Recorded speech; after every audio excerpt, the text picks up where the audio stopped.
playa donde fue fusilado el último Picandia, todavía se pueden ver en nuestros días unos caballos salvajes que galopan al viento.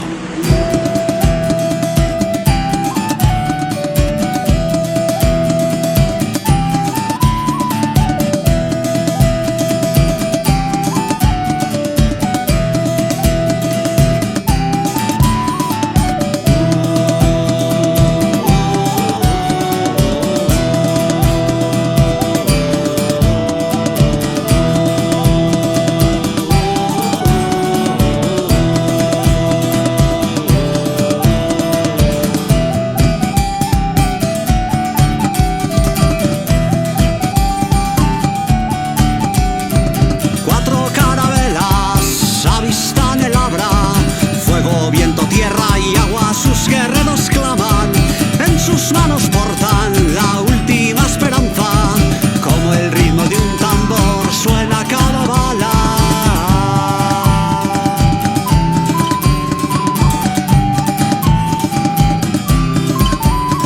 Las viejas carabinas de Gastibelza legaron los corsarios de nuestra tierra.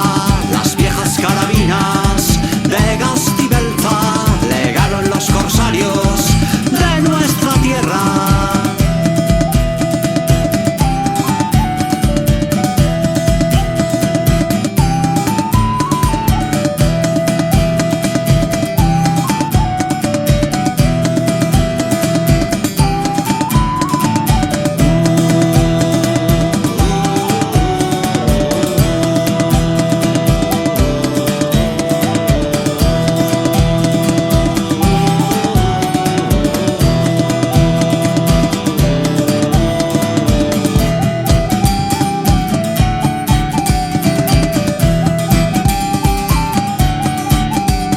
Grabaron en dorado las manos de Stanislava, la frase de rebelión que nunca fue olvidada.